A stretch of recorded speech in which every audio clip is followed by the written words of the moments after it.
dipelopori oleh pedagang-pedagang yang berasal dari Gujarat, India. Proses perkembangan Islam di Indonesia tidak dilakukan dengan kekerasan atau kekuatan militer, melainkan penyebaran Islam dilakukan secara damai dan melalui berbagai jalur seperti perdagangan, perkawinan, pendirian lembaga pendidikan, dan lain sebagainya. Kedatangan Islam di Indonesia telah membawa kemajuan dan kecerdasan. Islam telah banyak mengubah kehidupan sosial budaya dan tradisi kerohanian di masyarakat Indonesia. Dengan pengaruh ajaran Islam, Indonesia lebih maju dalam bidang perdagangan, terutama dalam hubungannya dengan perdagangan internasional Timur Tengah, khususnya bangsa Arab, Persia, dan India. Berkat para pedagang Muslim, Islam diperkenalkan dengan cara bertahap dan perlahan. Ajaran Islam bertoleran serta persamaan derajat antara sesama makhluk. Hal ini menarik bagi masyarakat Indonesia, mengingat selama ini kebudayaan Hindu-Buddha justru lebih menekankan pada perbedaan derajat atau kasta. Sampai pada akhirnya, sebagian besar masyarakat di Indonesia memeluk agama Islam. Ada beberapa teori yang menjelaskan mengenai datangnya Islam ke Indonesia. Yang pertama, teori India atau yang biasanya disebut dengan teori Gujarat. Teori ini dicetuskan oleh G.W.J. Drewes dan dikembangkan oleh Snow Burgronje dan kawan-kawan. Selain itu, teori India atau teori Gujarat ini juga diyakini oleh sejarawan Indonesia Sucipto Wirjosuprato yang meyakini awal mula masuknya Islam di Indonesia adalah melalui Gujarat. Teori India atau teori Gujarat adalah teori yang menyebutkan bahwa agama Islam masuk ke Indonesia melalui para pedagang dari India Muslim Gujarat yang berdagang di Nusantara pada abad ke-13. Para saudagar dari Gujarat yang datang dari Malaka kemudian menjalin relasi dengan orang-orang di wilayah barat di Indonesia.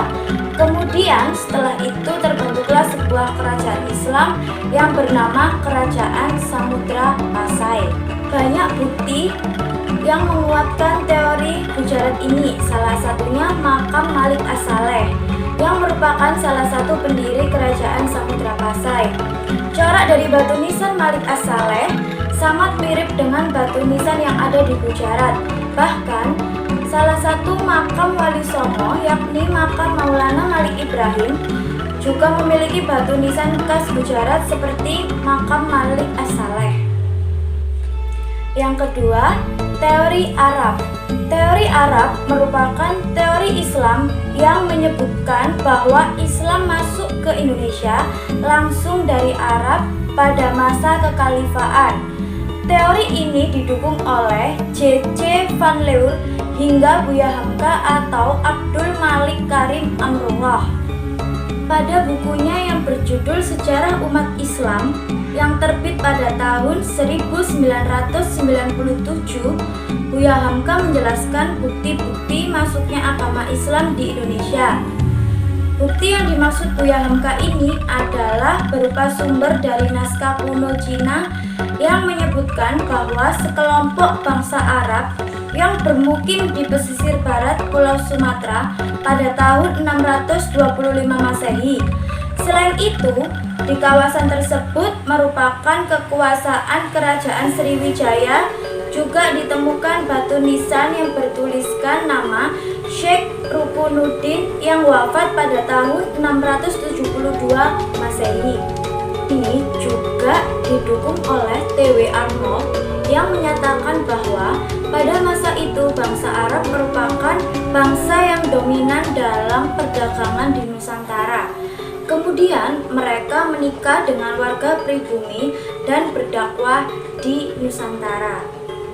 Ketiga, teori Persia. Teori yang menyatakan bahwa asal mula Islam masuk ke Indonesia dari negara Persia yang sekarang bernama negara Iran adalah teori yang didukung oleh Husain Jajadiningrat dan Umar Amir Hussein. Jajadiningrat berpendapat jika teori Persia ini selaras dengan asal mula masuknya Islam ke Indonesia. Hal ini dikarenakan menurut Jajadiningrat, kebudayaan Islam di Nusantara memiliki banyak kesamaan dengan budaya Islam di Persia.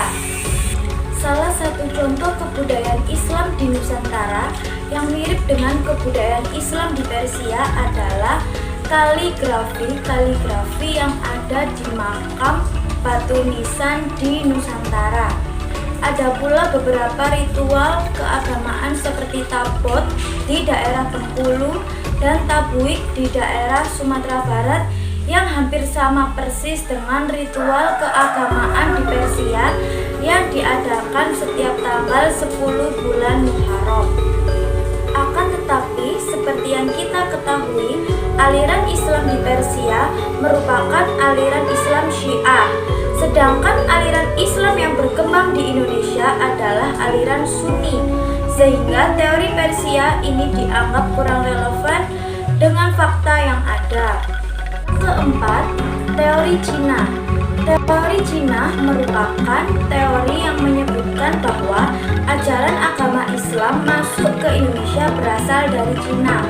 Agama Islam sendiri berkembang di Cina pada masa dinasti Tang 618 sampai 909 Masehi.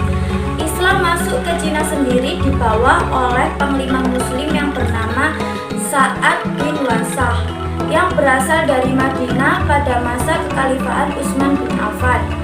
Bahkan salah satu kota di Cina pada masa itu, yakni kota Kanton, pernah menjadi pusat dakwah muslim di Cina.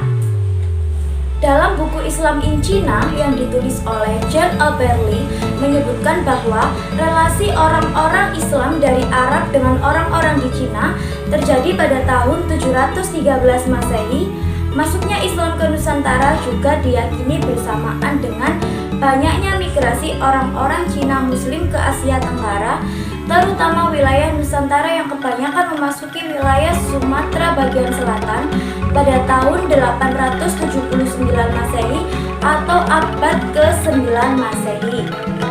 Bukti lain dari teori Cina ini adalah banyaknya pendakwah yang berasal dari keturunan Cina yang mempunyai pengaruh besar pada masa Kerajaan Demak.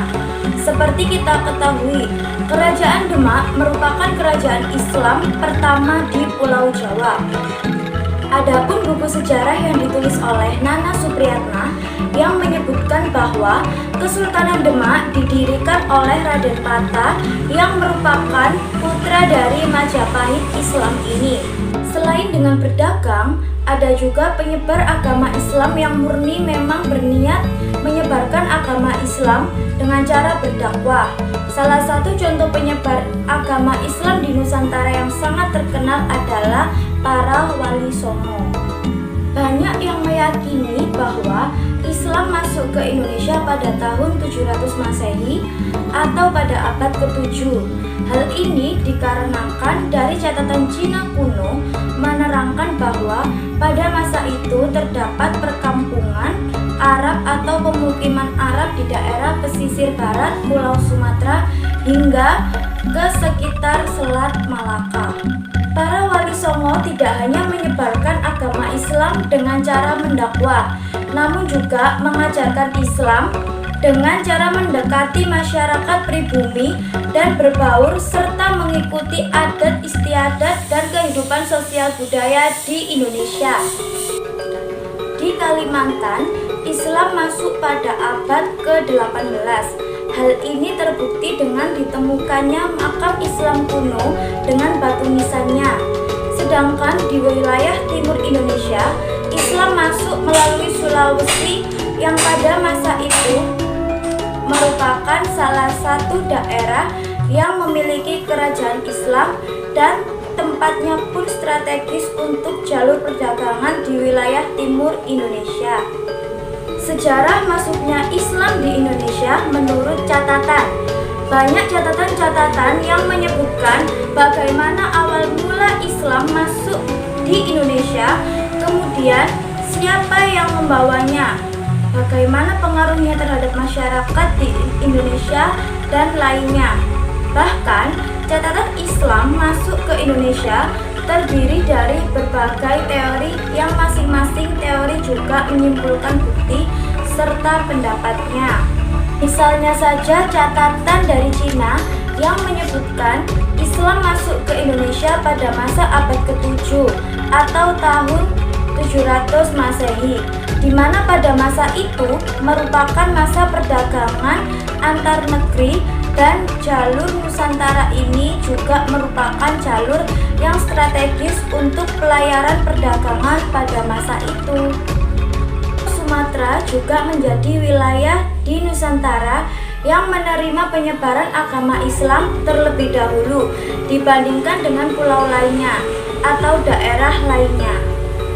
Pulau Sumatera menjadi daerah yang pertama mendapat penyebaran agama Islam dikarenakan posisi Pulau Sumatera yang dekat dengan Selat Malaka, yang pada masa itu merupakan pusat bisnis atau pusat perdagangan. Selat Malaka ini banyak terdapat pedagang dari seluruh penjuru negeri dan salah satunya adalah pedagang yang berasal dari Timur Tengah seperti Arab dan Persia. Pedagang dari Timur Tengah tidak hanya berdagang, namun juga sambil menyebarkan agama Islam di Nusantara. Demografi persebaran umat Islam di Indonesia banyak berada di wilayah Indonesia bagian barat, terutama di wilayah Jawa dan Sumatera. Sementara untuk wilayah timur, persebaran umat Islam berada di daerah Sulawesi, Nusa Tenggara, hingga Maluku. Untuk wilayah Papua bisa dibilang jarang karena wilayah Papua pada saat itu bukanlah prioritas untuk penyebaran agama Islam karena penduduknya yang masih jarang. Transmigrasi dari Jawa yang diadakan secara besar-besaran oleh Presiden Soeharto ke wilayah timur Indonesia juga menjadi salah satu cara penyebaran agama Islam di wilayah timur Indonesia karena meningkatnya jumlah penduduk muslim di sana. Kemudian daerah Jawa hingga ke daerah timur Indonesia. 2. Arsitektur. Pengaruh arsitektur Islam sangat banyak di Indonesia. Bahkan hampir sebagian besar bangunan yang ada di Indonesia mendapat pengaruh arsitek dari Islam. Misalnya saja arsitektur rumah adat Betawi yang mana memiliki ciri khas teras lebar dan memiliki balai yang luas.